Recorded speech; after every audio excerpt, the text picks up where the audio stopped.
regardez Athletes Corner. Nous sommes au Fouquet's Barrière sur les Champs-Élysées à Paris et nous sommes en compagnie de Laurence Fischer, la championne de karaté. Bonjour Laurence. Bonjour Maxence. Merci d'être avec nous. Merci à vous de me recevoir. Alors je vous donne tout de suite et sans plus tarder ce joker. Oui, merci. Si une question ne vous plaît pas, vous me le remettez. D'accord. Et si toutes les questions vous plaisent, vous avez le droit de le garder. Ah, il a l'air sympa, peut-être que je le garderai alors. D'accord. Dans ces cas-là, vous répondez à tout. Alors, on peut commencer ? Oui. Alors, Laurence, vous avez été à plusieurs reprises championne du monde, championne d'Europe et championne de France. Alors, parmi toutes ces médailles, quelle est celle qui compte le plus pour vous ? Ah, je dirais, je pense que ce serait toujours la dernière, parce qu'elle était, donc c'était mes derniers championnats du monde en 2006.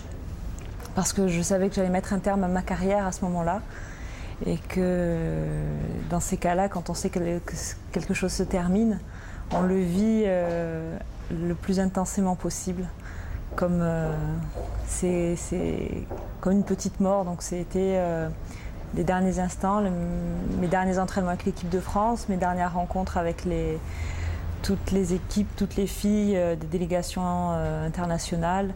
Et il se trouve qu'elle s'est bien terminée, cette compétition. Aussi, j'arrivais à 15 ans de carrière internationale, donc une expérience qui fait que j'ai pu faire les choses avec encore plus de plaisir. C'était dur d'arrêter ? Non, parce que j'ai fait le choix d'arrêter. J'ai fait un grand tournant dans ma vie, mais j'avais préparé ce moment-là. Et puis ça rentrait aussi c'est comme un cycle de vie. J'arrivais au bout de ce cycle-là, c'est une maturité, c'est une étape dans ma vie où j'avais besoin de me nourrir d'autre chose. D'accord, alors on va revenir sur votre parcours. Est-ce que vous pouvez m'en parler un petit peu ? J'ai démarré le karaté à l'âge de 12 ans, un peu contrainte et forcée, mais avec beaucoup d'amour puisque c'est mon père qui m'a sollicité, qui a insisté pour que je pratique cette discipline. Pourquoi le karaté en fait ? Parce que lui-même pratiquait, donc il voulait à tout prix que j'en fasse. Alors que moi, à l'époque, je faisais de la danse folklorique tout près de Marseille. Et j'aimais déjà le théâtre. J'étais plutôt une rêveuse en fait. Et je sais pas, je me sentais pas un tempérament de combattante. Et il se trouve que j'ai pris goût à la pratique du karaté parce que j'étais quelqu'un de très timide, assez introverti, et c'était un fabuleux moyen d'expression. Et après adolescente, c'était aussi l'intégration à un groupe. Et je me sentais comme dans une tribu. C'était assez valorisant parce que je me débrouillais bien.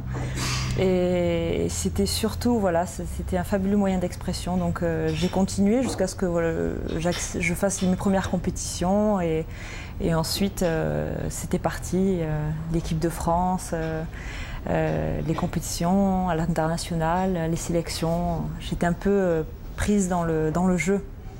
Alors du coup, ça a fait plaisir à votre père, il a suivi votre carrière ? Oui, il a suivi. J'ai mon premier titre de championne de France, j'avais à 17 ans. Je l'ai eu grâce à son entraînement, c'est lui qui m'y a préparé. Donc je pense que ça a été une des rares fois où j'ai vu mon père pleurer.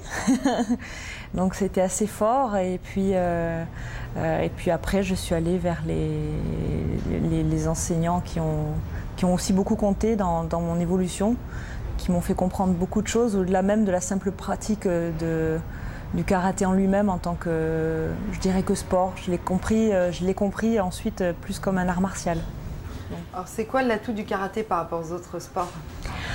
Alors là, c'est difficile de répondre parce que je pense que chaque discipline a un petit peu ses qualités et c'est pour ça aussi que chacun s'y retrouve dans son sport. Mais le karaté, je crois que c'est une discipline qui est assez complète et qui fait travailler en harmonie. C'est un équilibre entre le travail qu'on fait sur soi, le travail mental, et aussi physique.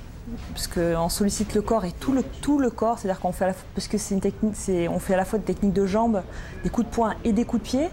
On fait aussi des projections, on est tout le temps en déplacement, donc ça c'est pour le côté physique, ça oblige à avoir donc une condition physique importante, comme aussi dans tous les sports bien sûr, mais on sollicite tout le corps.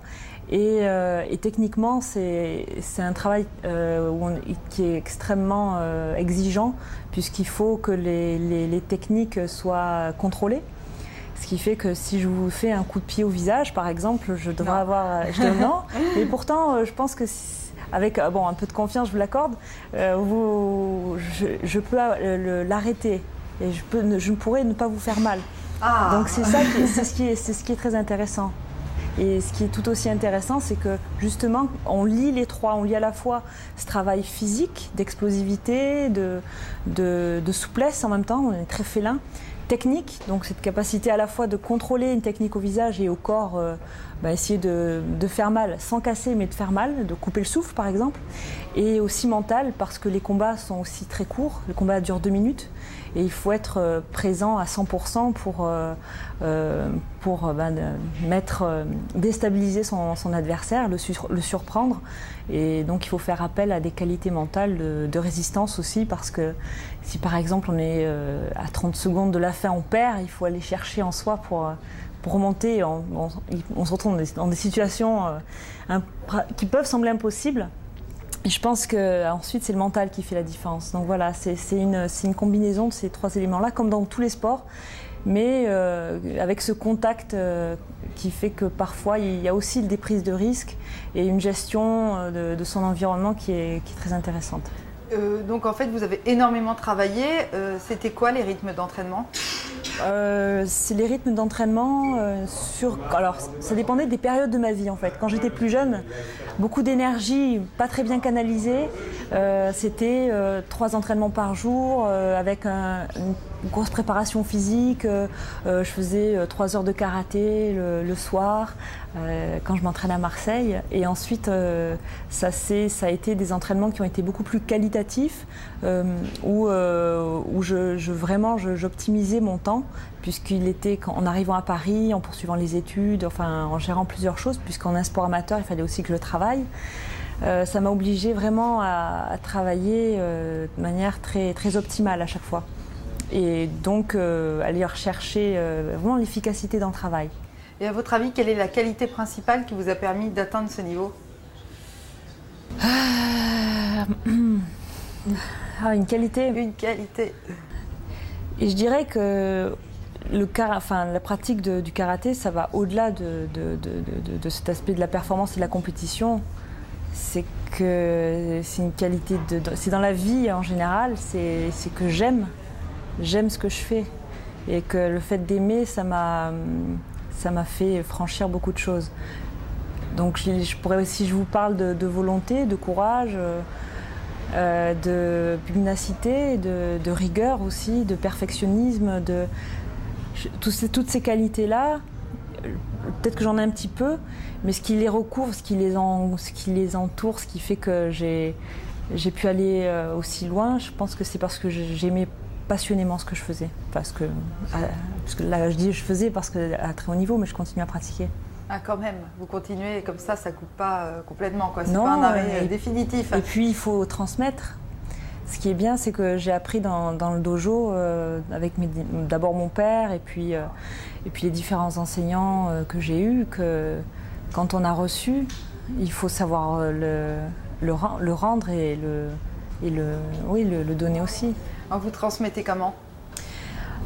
C'est une transmission d'expérience, c'est être aussi dans le dojo et conseiller les jeunes pour leur transmettre un maximum de savoir. Ça, c'est transmettre un savoir-faire, donc c'est aller au dojo, répondre à des questions s'il y en a, et être à l'écoute de l'autre et essayer de se rendre disponible.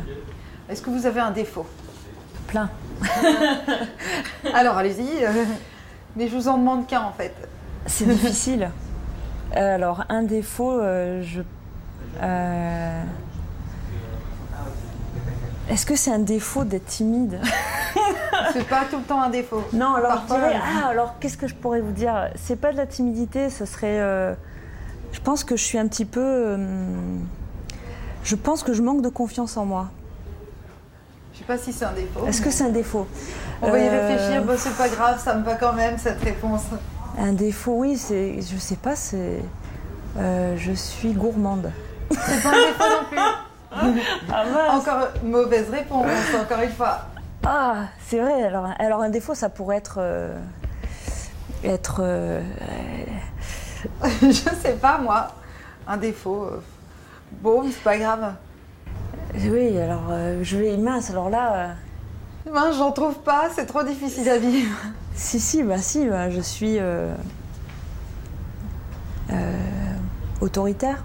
Ah. Parfois. Allez, on valide. D'accord. Alors vous êtes engagé auprès de l'association Sport sans frontières depuis 2003. Alors qu'est-ce que vous faites? Je suis marraine de cette association, comme beaucoup d'autres sportifs.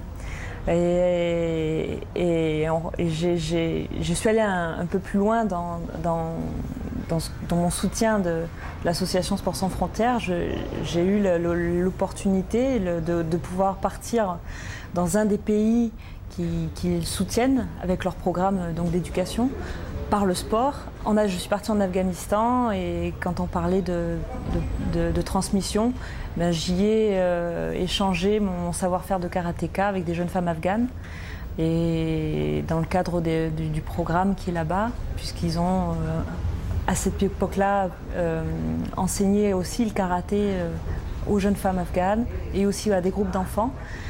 Voilà, et je suis allée voir aussi comment fonctionnait l'association avec les différentes associations locales comme Afghanistan Demain ou même les enfants du monde droits de l'homme, et de voir le fabuleux travail qui est fait en partenariat avec ces associations, de formation aussi des éducateurs pour enseigner donc à ces enfants qui sont souvent des enfants, les enfants des rues, les enfants qui sont en grande difficulté sociale, qui sont en resocialisation. Et voilà, j'ai partagé en plus de voir tout ce qui est fait là-bas, le karaté avec ces jeunes femmes afghanes.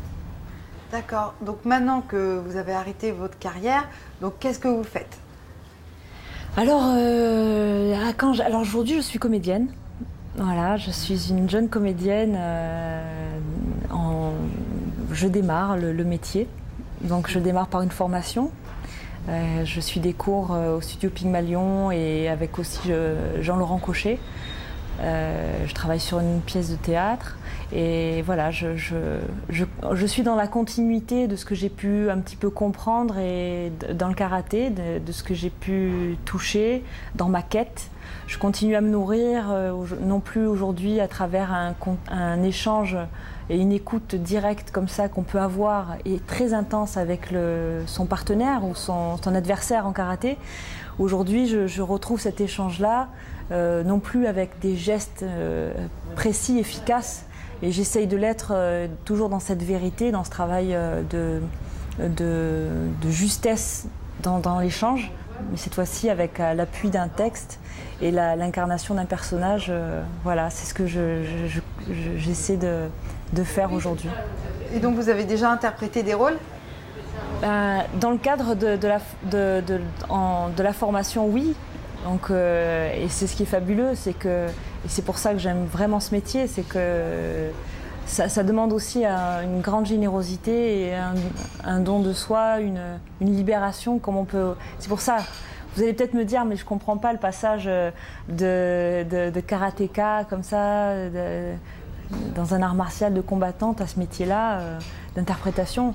Alors qu'en fait, il y a beaucoup de similitudes parce qu'il faut être juste, vrai, et que je pense que c'est un des rares métiers comme celui qu'on a quand on est sur le tatami, avec une certaine maîtrise aussi bien sûr évidente des différents outils.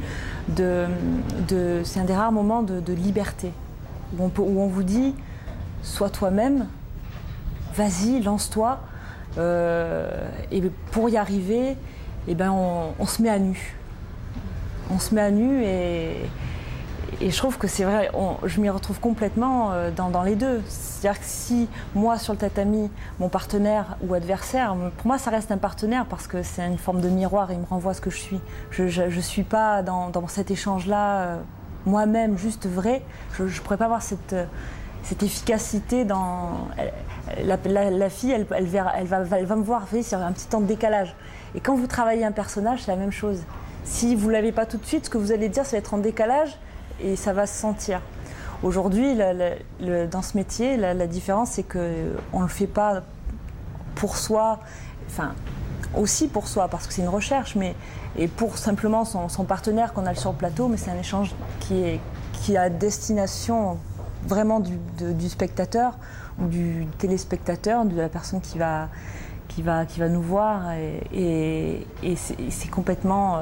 voilà, on est dédié à ce personnage pour le plaisir ou l'émotion du spectateur. Ouais. Alors, on va passer aux personnes que vous aimez. Est-ce qu'il y a quelqu'un qui compte particulièrement pour vous? Ah, difficile, jolie question. C'est vrai que c'est une question assez difficile parce que je pense que ça reste... Je pense que c'est vraiment mes proches, ma famille. J'ai pas une personne en particulier parce que je suis faite de c'est plusieurs personnes je dois ce que je suis à plusieurs personnes et par conséquent je dirais mes parents parce que j'ai reçu beaucoup d'amour et que c'est ce qui fait ce que je suis, et ensuite toutes celles qui m'ont accompagnée, mais c'est difficile, c'est vraiment difficile. J'ai pas une personne. Si quelqu'un m'avait sauvé la vie, j'aurais pu dire que voilà, ça aurait été cette personne-là. Mais c'est vraiment oui, la famille, ça compte beaucoup. Et ils vous ont beaucoup soutenu dans votre carrière? En général, ils ont toujours été là, oui. Oui, ils m'ont soutenu, oui.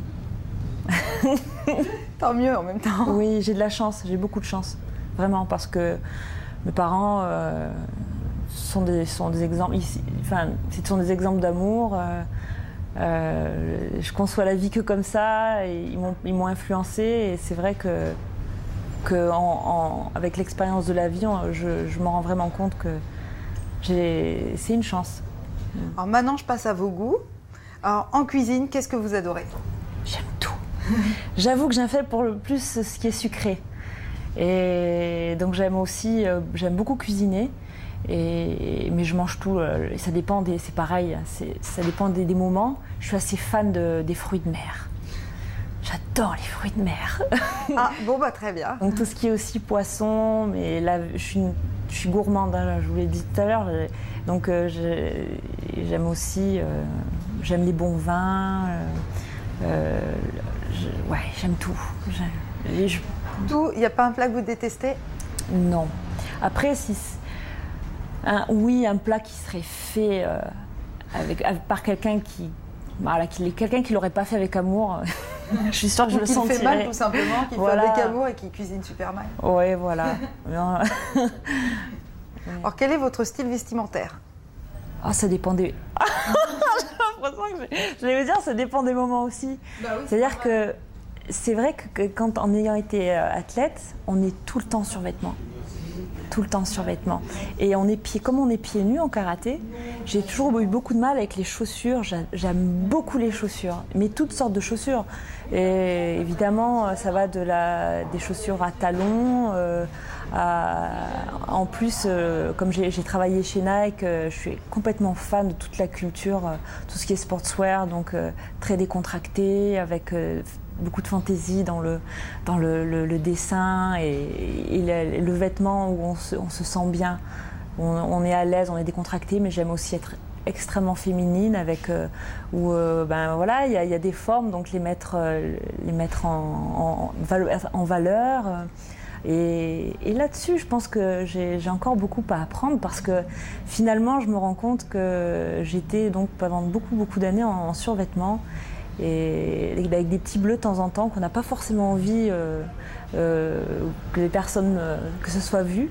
Mais alors du coup, j'associe à la fois un côté très décontracté et parfois, j'aime bien être ultra féminine, donc talons, robe.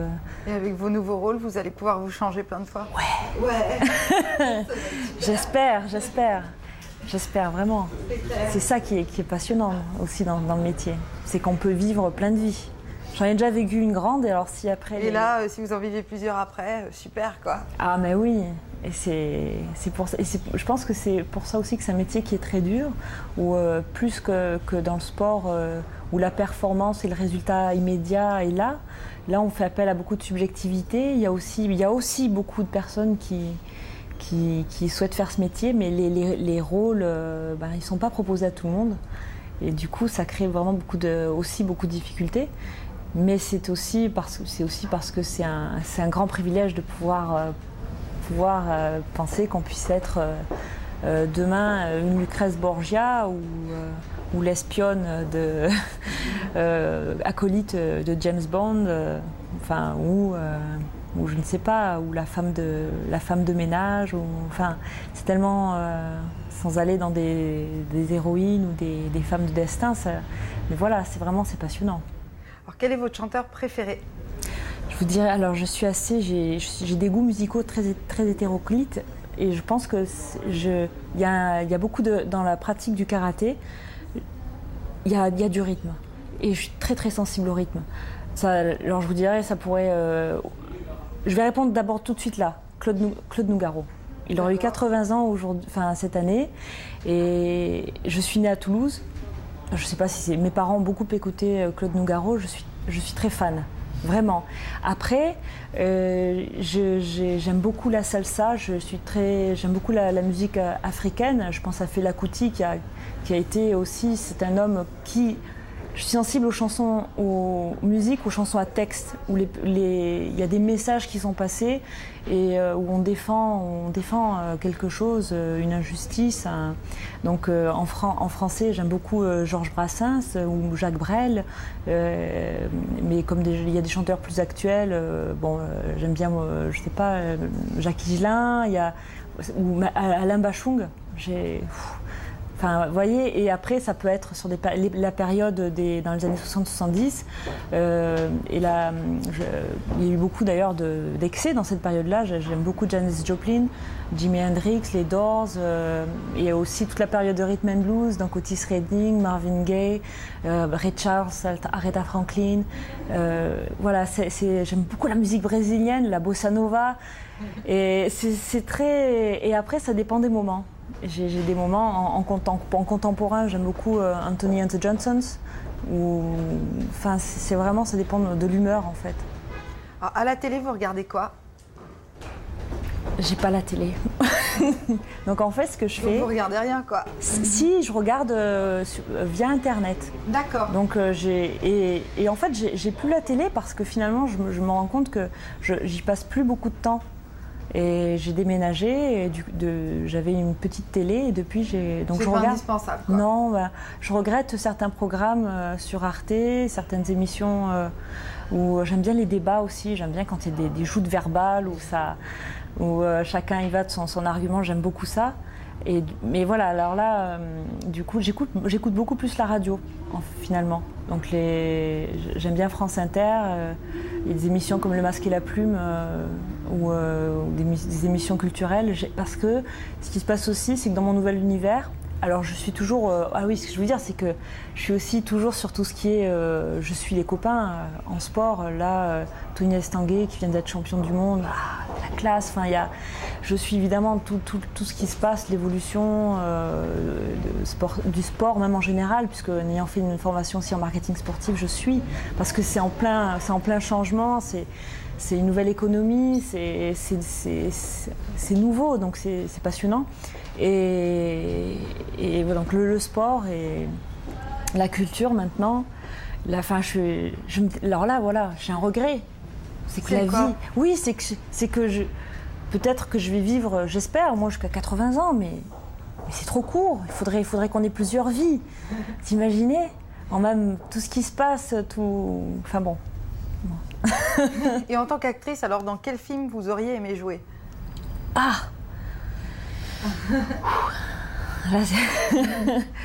Ça c'est jouer. Le prochain qui va sortir, qui n'est pas encore fait là. Oui, il arrive bientôt, d'ici longtemps. Mais j'aime beaucoup la période j'aime bien la période, les Hitchcock, j'aime bien ces tensions comme ça. Je dirais qu'il y a des comédiens aussi, enfin des comédiennes, j'aime beaucoup Meryl Streep, j'ai des femmes comme ça ou des ambiances dans certains films. Et c'est pareil, ça dépend des moments. J'ai pas un film Par exemple, je vous dirais, le dernier film qui m'est vraiment marqué, c'est Un prophète. Je trouvais que c'était... Bon là, c'est un film de poignant, ça se passe dans une prison, il n'y a pas de femme, je ne peux pas m'identifier, mais c'est marquant, c'est personnel, enfin, ça prend aux tripes. Et après, ça va être des moments comme ça de femmes ou d'hommes dans une interprétation. Quel est votre sportif préféré? En termes de... Je trouve qu'il y a un extraterrestre, c'est Usain Bolt. Je me dis, c'est extraordinaire ce qu'il... Et comme ça, il y a toute une nouvelle génération d'athlètes qui m'impressionnent. Je me dis, ça semble vraiment inhumain ce qu'ils arrivent à faire. Et en même temps, j'ai beaucoup d'admiration aussi pour les femmes qui sont arrivées à poursuivre leur carrière en étant maman. Je trouve que c'est ça aussi. Parce que, bon, je ne suis pas encore maman, mais je me dis que c'est de continuer à très très haut niveau en ayant enfanté. Chapeau, donc je pense à Laura Flessel, il y a eu Christine Aron, Muriel Urtis. Même là, en athlétisme, c'est encore plus, comme on est vraiment après la performance comme ça. Il y a des femmes qui m'ont aussi beaucoup marquée, comme Laure Manodou. Donc c'est vraiment cette nouvelle génération aussi, parce qu'elle a tout explosé, elle a donné je pense qu'elle a eu un rôle aussi, elle a tiré tous les jeunes, elle a été une vraie locomotive, et même en tant qu'au niveau féminin, elle correspond aussi à une image vraiment nouvelle, belle, elle est belle, elle a eu des résultats fabuleux. Ou je pense aussi à... je me rappelle de Mauresmo, Amélie Mauresmo, qui a été numéro 1 mondial. C'est passé à l'as, quoi. Numéro 1 mondial, elle a été. Et je trouvais là, je me suis dit, mince quand même. Donc voilà, c'est des parcours de femmes qui me... Voilà, ça aussi, je trouve que ce que je trouve extraordinaire, c'est au-delà de la performance, c'est le chemin, c'est la manière dont l'athlète, ou pas d'ailleurs. J'ai autant d'admiration pour une femme qui a une grande maladie et qui va courir un marathon. Pour moi, ça vaut plus que moi qui étais championne du monde, qui a eu des conditions pour pouvoir le devenir.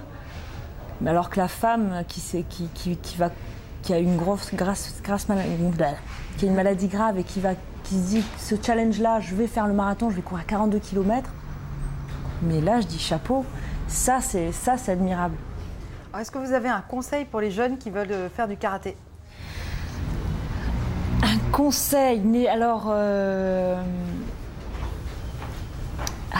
un conseil pour les jeunes, eh bien je dirais...